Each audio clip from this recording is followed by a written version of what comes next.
The morning sun painted the Montana sky in shades of orange and pink as Jake Sullivan adjusted his worn leather hat and checked his pocket watch for the third time. It was 7:30, and Sarah was supposed to meet him at the old oak tree by Miller's Creek at 7. She had never been late before, not once in the 6 months they had been courting. The tree stood alone in the meadow, its massive trunk scarred by decades of prairie winds, and Jake had carved their initials into its bark just last spring when he first worked up the courage to ask her father for permission to call on her. Jake's horse, a sturdy chestnut mare named Belle, stamped impatiently as he dismounted and walked closer to the creek.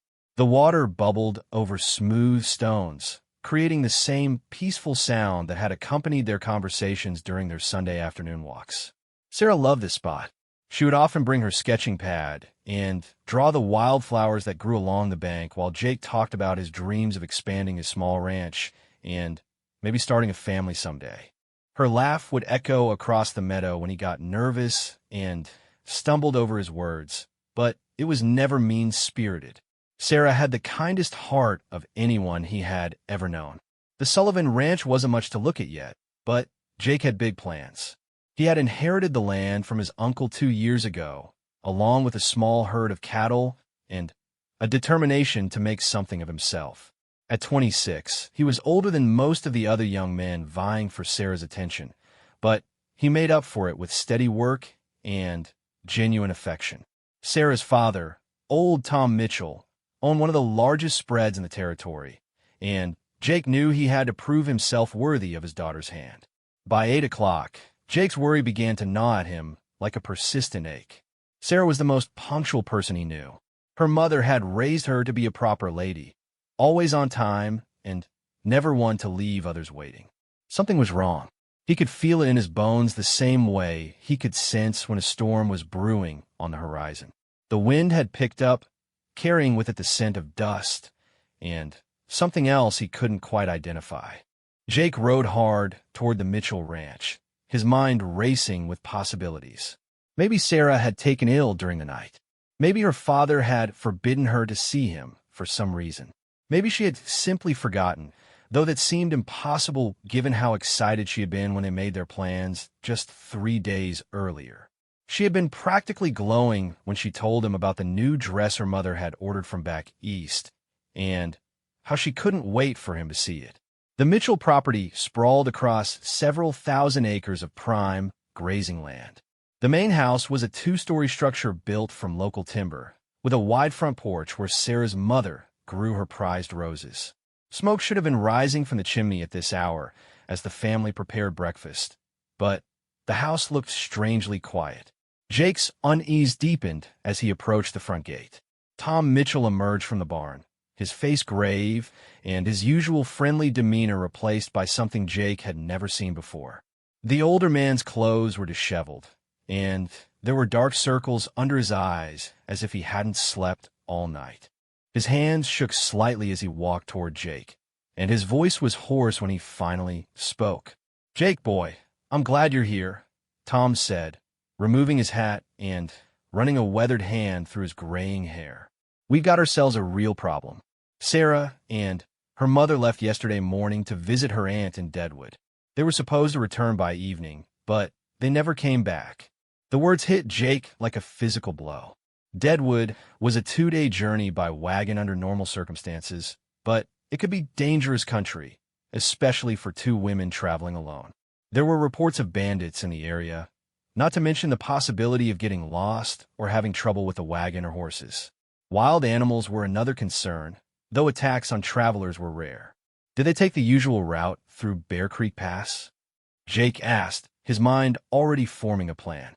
He knew that country well from his hunting trips, and there were several places where a wagon could run into serious trouble. Tom nodded, his worry evident in every line of his face. "I should have insisted they wait for me to escort them, but Margaret was so eager to see her sister.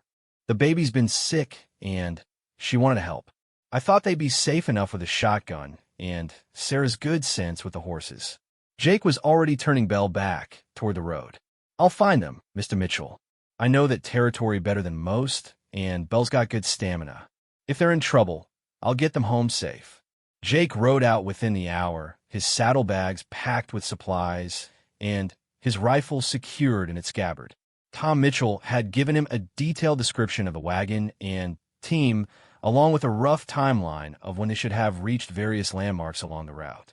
The morning was still cool, but Jake could already feel the promise of another scorching day building in the cloudless sky. He pushed Belle hard, but not recklessly, knowing that he needed to conserve her strength for what might be a long search. The road to Deadwood wound through some of the most beautiful country in the territory, but also some of the most treacherous. It climbed steadily through pine forests and rocky canyons before descending into the valley where the mining town had sprung up like a mushroom after gold was discovered 3 years earlier. Jake had made the journey several times, usually to sell cattle or buy supplies, and he knew every twist and turn. About 10 miles out from the Mitchell Ranch, he found the first sign that something had gone wrong. Fresh wagon tracks veered off the main road and headed north into rougher country. Jake dismounted and studied the ground carefully, reading the story written in the dirt and grass. The tracks were deep, suggesting the wagon was heavily loaded, and he could see where the wheels had skidded slightly, as if the driver had turned quickly or under stress. More troubling were the hoof prints alongside the wagon tracks. At least 4 horses, possibly 5, had been following or paralleling the wagon's path. The prints were unshod, which could mean wild horses, but Jake's experienced I told him otherwise. These prints were too regular, too purposeful. Someone had been following Sarah and her mother. Jake's jaw tightened as he remounted and began following the trail north. The tracks led away from the relative safety of the main road and into country where help would be hours away if anything went wrong. This was rough terrain, broken by rocky outcroppings and steep gullies that could trap an unwary traveler. It was also the kind of place where desperate men might hole up between raids on more prosperous settlements. The trail climbed steadily for another hour before Jake found the second clue. Scattered in the grass beside a grove of aspen trees were several items that clearly belonged to the Mitchell women. A blue ribbon that Jake recognized as one of Sarah's favorites lay trampled in the dirt. Nearby, he found a small leather purse that he had seen Margaret Mitchell carry to church services. The contents were scattered, suggesting someone had rifled through it quickly. Jake's worry turned to cold anger as he examined the scene. There were signs of a struggle here. The grass was trampled in a wide area, and he could see where someone had been dragged a short distance before the trail continued north. But there was no blood, which gave him hope that both women were still alive, though clearly not traveling of their own free will. The wagon tracks continued, but now they were accompanied by different hoof prints. These were shod horses, ridden by men who knew how to handle their mounts. Jake counted at least 3 distinct sets of tracks, possibly more. Whoever had taken Sarah and her mother was organized and experienced. This wasn't the work of opportunistic drifters, but of men who made their living preying on travelers. As the afternoon wore on, Jake pushed deeper into the wilderness, following a trail that grew increasingly faint as the kidnappers tried to cover their tracks. They were heading toward a region known locally as Devil's Canyon, a maze of rocky gorges and hidden valleys that had served as a hideout for outlaws and renegades for as long as anyone could remember. If the women were taken there, finding them would be like searching for a needle in a haystack. Jake's mind raced as he considered his options. He was one man against an unknown number of adversaries, traveling through country where they had every advantage. The smart thing would be to turn back and gather a posse, but that could take days, and he had no way of knowing how much time Sarah and her mother had. Every hour of delay could make the difference between rescue and tragedy. The sun was beginning to sink toward the western peaks when Jake finally caught sight of smoke rising from a valley ahead. He dismounted and led Belle off the trail, tying her securely in a grove of pines before proceeding on foot. The smoke was thin and carefully managed, the kind of fire made by someone trying not to attract attention. Jake's pulse quickened as he realized he might have found his quarry. Moving carefully from rock to rock, Jake made his way to a ridge overlooking the valley. What he saw below made his blood run cold.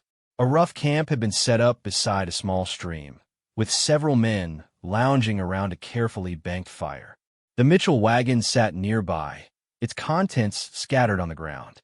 Tied to a tree at the edge of the camp were two figures that Jake recognized even at a distance. Sarah and her mother sat back to back, their hands bound, their faces showing the strain of their ordeal.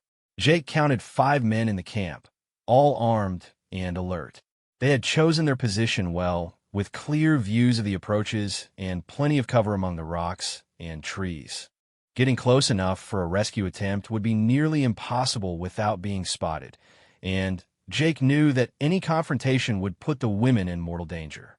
Jake spent the remaining daylight hours studying the outlaw camp from his hidden position on the ridge. He memorized every detail of the layout, noting where each man positioned himself and how they rotated guard duties. The leader appeared to be a tall, bearded man who wore a cavalry jacket that had seen better days. He carried himself with the confidence of someone accustomed to command, and the other men deferred to him in their movements and conversations. As darkness fell, Jake could hear fragments of conversation drifting up from the camp below.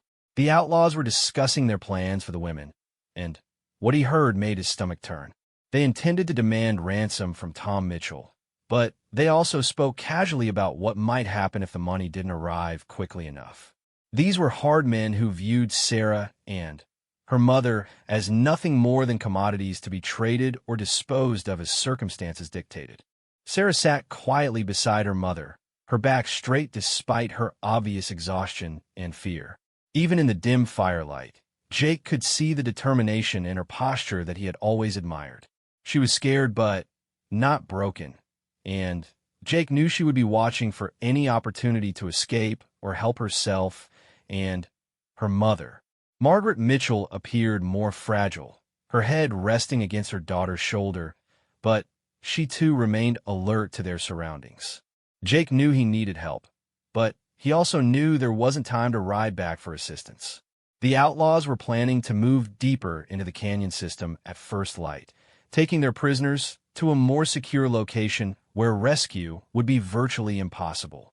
If he was going to act, it had to be tonight, and it had to be with whatever resources he could manage on his own. As the outlaws settled into their evening routine, Jake began to formulate a desperate plan. He had noticed that they kept their horses hobbled in a natural corral formed by 3 large boulders about 50 yards from the main camp. If he could reach the horses and cause a stampede, the confusion might give him the distraction he needed to reach Sarah and her mother. It was risky beyond measure, but it was the only chance he could see. Jake waited until the deepest part of the night, when only one guard remained awake while the others slept around the dying fire. The sentry was positioned where he could watch the approaches to the camp, but his attention was focused outward, not on the horse corral behind him. Jake began his careful descent from the ridge, moving from shadow to shadow with all the stealth he had learned during his years hunting in these mountains. The descent took nearly an hour. Every step had to be calculated to avoid dislodging loose stones that might alert the guard below. Jake's heart pounded so loudly in his chest that he was certain it would give him away, but his determination to save Sarah drove him forward through his fear. He had loved her from almost the moment they first met at the church social last spring, and the thought of losing her to these brutal men was unbearable. When Jake finally reached the valley floor, he was still 100 yards from the horse corral. The guard had moved to a position near the fire, his rifle resting across his knees as he fought off drowsiness. Jake could see Sarah and her mother more clearly now. They had been tied to separate trees, close enough to comfort each other, but positioned so that any rescue attempt would be difficult to coordinate. Jake crept through the tall grass along the creek bank, using the gentle sound of flowing water to mask any noise he might make. The horses sensed his approach before he reached them, but frontier horses were accustomed to strange sounds and movements in the night. They shifted nervously, but didn't raise an alarm. Jake counted 6 mounts, all of them appearing to be good stock that had been well cared for despite their owner's criminal profession. The plan Jake had conceived was simple, but dangerous. He would cut the hobbles on all 6 horses and then fire his rifle into the air, hoping to startle them into running through the camp. In the confusion, he would charge in and try to free the women before the outlaws could react effectively. It wasn't much of a plan, but it was all he had. Jake drew his knife and began cutting through the leather hobbles, starting with the horses farthest from the camp and working his way closer. Each cut brought him nearer to the sleeping outlaws and increased his chances of discovery. The horses grew more restless as they sensed their freedom, but they remained relatively quiet. Jake's hands shook slightly as he cut the final hobble, knowing that he was committed now to a course of action that would likely end in violence.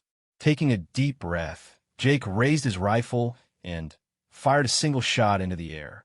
The sound shattered the peaceful night like breaking glass, and the effect on the horses was immediate and dramatic. All 6 animals bolted at once, charging directly through the camp in their panic to escape the sudden noise. The sleeping outlaws came awake with shouts of confusion and alarm as hoofbeats thundered past their bedrolls. Jake sprinted towards Sarah's position, his rifle ready and his heart racing. In the chaos of stampeding horses and shouting men, he had perhaps 30 seconds before the outlaws recovered enough to mount an organized response. Everything depended on reaching Sarah and her mother before their captors could regroup and take control of the situation. Jake reached Sarah just as the last of the horses thundered past the dying campfire. Her eyes widened with a mixture of relief and terror as she recognized him in the dim light. Without speaking, Jake began cutting through the ropes that bound her wrists while keeping one eye on the chaos erupting around them. The outlaws were shouting at each other, trying to determine what had happened and where the attack was coming from. "Jake, behind you," Sarah whispered urgently as she saw one of the men stumbling toward them through the confusion, his gun drawn but his aim uncertain in the darkness. Jake spun around and fired from the hip, the muzzle flash illuminating the surprised face of the outlaw before the man crumpled to the ground. The shot brought the full attention of the remaining 4 criminals to their position. "Get to your mother," Jake shouted as Sarah's bonds fell away. He thrust his knife into her hands before turning to face the approaching outlaws with his rifle. Margaret Mitchell was tied to a tree about 20 feet away, but that distance might as well have been 20 miles with armed men between them. Jake levered another round into his Winchester and took careful aim at the bearded leader who was advancing with deadly purpose. The 2 men fired almost simultaneously, their muzzle flashes lighting the night like lightning. Jake felt the wind of the outlaw's bullet pass his ear as his own shot found its mark, spinning the bearded man around before he fell heavily among the scattered embers of the fire. But there were still 3 men left, and Jake's position was exposed with no cover except the tree where Sarah had been tied. Sarah had reached her mother and was frantically cutting through the older woman's bonds when bullets began chipping bark from the tree, trunk above their heads.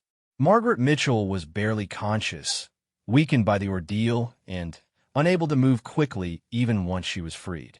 Sarah tried to support her mother's weight while looking desperately for somewhere they could take shelter. Jake fired rapidly at muzzle flashes in the darkness, more to keep the outlaws pinned down than with any hope of hitting them. His rifle held 15 rounds, and he had already used 4. Time was running out, and he could hear the remaining outlaws spreading out to surround his position. They were professionals who had survived in a dangerous business by being smarter and more ruthless than their victims. "Sarah, can you get your mother to the wagon?" Jake called out during a brief lull in the shooting. The Mitchell wagon was overturned about 30 yards away, but it would provide better cover than the open ground where they were exposed. If they could reach it, they might be able to hold out until dawn brought the possibility of rescue. "I'll try," Sarah called back, half carrying and half dragging her mother toward the dubious safety of the wagon. Margaret Mitchell's legs barely supported her weight, but she was conscious enough to understand the desperate nature of their situation. Each step was an effort that brought them closer to safety, but also made them more vulnerable to the guns of their pursuers. Jake provided covering fire as the two women made their painful progress across the open ground. He could see the outlaws moving to flank them, trying to get into position for clear shots while staying out of his line of fire. His ammunition was running low, and once it was gone, they would be defenseless against men who had no intention of leaving witnesses to their crimes. A shot rang out from an unexpected direction, and one of the outlaws cried out in pain and surprise. Jake looked around frantically, trying to determine where the new gunfire had originated. Then, he heard a voice he recognized calling from the ridge above the camp. "Jake, keep your head down." It was Tom Mitchell, accompanied by what sounded like at least 3 other men. The rancher had organized a rescue party and followed the same trail that had led Jake to the outlaw camp. The sound of multiple rifles firing from the high ground changed the entire dynamic of the fight. The remaining outlaws found themselves caught in a crossfire, with Jake's position below and the rescue party above. They tried to reach their scattered horses, but the animals had run far into the darkness during the initial stampede. Without mounts, the criminals were trapped in the narrow valley with no escape route except through the guns of their pursuers. One of the outlaws made a desperate dash for the creek bed, hoping to use its banks for cover as he tried to escape downstream. Tom Mitchell's rifle spoke from the ridge, and the men tumbled into the water with a splash that echoed off the canyon walls. The 2 remaining criminals threw down their weapons and raised their hands, finally accepting that their position was hopeless. Sarah had managed to get her mother behind the overturned wagon just as the shooting stopped. Margaret Mitchell was conscious but clearly suffering from exposure and exhaustion. Her hands were raw from the ropes, and her dress was torn from their rough treatment by the outlaws. But she was alive, and her eyes showed the relief of a woman who had faced death and survived to see her family again. Jake kept his rifle trained on the surrendering outlaws while Tom Mitchell and his men made their way down from the ridge. The rancher's face was grim with controlled fury as he surveyed the scene and saw the condition of his wife and daughter. These men had threatened the most precious things in his world, and only the presence of the women themselves kept him from administering frontier justice on the spot. "Are you hurt?" Jake asked Sarah as he approached the wagon, his eyes scanning her for any signs of injury. She was pale and shaken, her dress dirty and torn, but she appeared to be physically unharmed. The relief that flooded through him was so intense that his knees almost buckled under the weight of it. The journey back to the Mitchell Ranch took most of the following day. Margaret Mitchell rode in the bed of a wagon that Tom's men had brought from town, cushioned with blankets and tended by Sarah, who refused to leave her mother's side. The older woman's condition had improved with rest and water, but the ordeal had taken its toll. She spoke little during the trip, her eyes holding the distant look of someone who had seen too much darkness in too short a time. Jake rode beside the wagon, his eyes constantly scanning the horizon for any sign of additional threats. The 2 surviving outlaws were secured with ropes and marched alongside the procession under the watchful eyes of Tom's men. They would face trial in the territorial court, but Jake suspected that frontier justice might intervene before any judge could hear their case. Men who preyed on women and families were not treated kindly in this harsh country. Tom Mitchell rode at the front of the group, his face set in hard lines that spoke of a man wrestling with emotions too powerful for words. He had come close to losing everything that mattered to him, and the knowledge that he had sent his wife and daughter into danger without proper protection ate at him like acid. Every few minutes, he would look back at the wagon to reassure himself that they were really safe. As they crested the final ridge before home, Sarah reached across the wagon bed and took Jake's hand in hers. Her fingers were still marked by rope burns, but her grip was strong and warm. She had been unusually quiet during the journey, processing the terror of the previous night and the realization of how close she had come to a fate too terrible to contemplate. "I knew you would come for me," she said softly, her voice barely audible above the creaking of the wagon wheels. "Even when everything seemed hopeless, I knew you wouldn't give up." That knowledge was the only thing that kept me from despair during the darkest hours. Jake squeezed her hand gently, unable to trust his voice to respond without betraying the depth of emotion that threatened to overwhelm him. He had found her, but the cost had been measured in violence and blood that would mark both of them for the rest of their lives. The memory of those muzzle flashes in the darkness and the sound of men dying would never fully leave him. The Mitchell ranch house came into view as the sun began to sink toward the western mountains. Smoke rose peacefully from the chimney, and the normal sounds of evening chores drifted across the pastures. It looked exactly as it had when Jake rode away in frantic haste just 2 days earlier, but everything had changed in ways that couldn't be seen from a distance. Margaret Mitchell was carried into the house by 2 of Tom's men and immediately put to bed under the care of the ranch cook, who had some skill with nursing. A doctor had been sent for from town, though it would be hours before he could arrive. Sarah supervised her mother's care with the efficient competence that Jake had always admired, but he could see the exhaustion in her movements and the shadows under her eyes. Tom Mitchell took Jake aside as the sun finally disappeared behind the mountains. The older man looked as though he had aged years in the past few days, and his hand shook slightly as he poured 2 glasses of whiskey from a bottle he kept for medicinal purposes. Neither man was much of a drinker, but the circumstances seemed to call for something stronger than coffee. "I owe you a debt I can never repay," Tom said simply, raising his glass in a gesture that was both toast and salute. "You risked your life for my family when you could have waited for help. That kind of courage and devotion doesn't go unnoticed or unrewarded in this country." Jake accepted the drink, but set it aside without tasting it. His mind was still too sharp with recent memories to dull with alcohol, and he needed to stay alert in case there were other members of the outlaw gang who might seek revenge for their fallen comrades. Such concerns might seem paranoid, but prudence had kept him alive in a land where danger could appear without warning. "I did what any man would do for the woman he loves," Jake replied, meeting Tom's eyes directly. "Sarah means everything to me, Mr. Mitchell. I hope you know that my intentions toward her are completely honorable. I want to marry her, if she'll have me, and spend my life making sure she never faces danger like this again." Tom nodded slowly, a slight smile creasing his weathered features for the first time in days. "I think Sarah's feelings on that subject are pretty clear, son. And after what happened, I'd be honored to call you family. Any man who would ride into Devil's Canyon alone to save my daughter has proven himself worthy of her hand."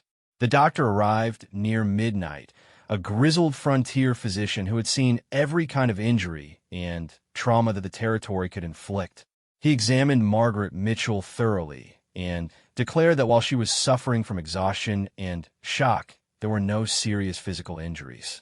Rest and time would heal the worst of her wounds, though he warned that the emotional scars might take longer to fade. Sarah emerged from her mother's room as the doctor was packing his instruments. She had changed into a clean dress and brushed her hair, but she still looked fragile in a way that made Jake's chest tighten with protective instincts. She moved directly into his arms without hesitation, and he held her close while she finally allowed herself to cry for all they had endured. "Will you stay tonight?" she whispered against his chest. "I don't think I can sleep knowing you're not nearby. I keep thinking I hear horses approaching or men's voices outside the windows. I know it's foolish, but I can't seem to stop my mind from racing." Jake looked over her head at Tom Mitchell, who nodded his approval. Under normal circumstances, it would have been improper for an unmarried man to spend the night in the same house as his intended bride, but these were hardly normal circumstances. Jake would sleep in the kitchen with his rifle close at hand, ready to defend the family that would soon become his own. As Sarah finally fell asleep in her own bed for the first time in 3 days, Jake sat by the kitchen window and watched the peaceful ranch yard bathed in moonlight. The nightmare was over, but its echoes would remain with all of them for a long time to come. He had tracked her wagon and saved her life, just as the title of their story proclaimed, but in doing so he had also saved his own future and found the courage to claim the happiness that had always seemed just out of reach.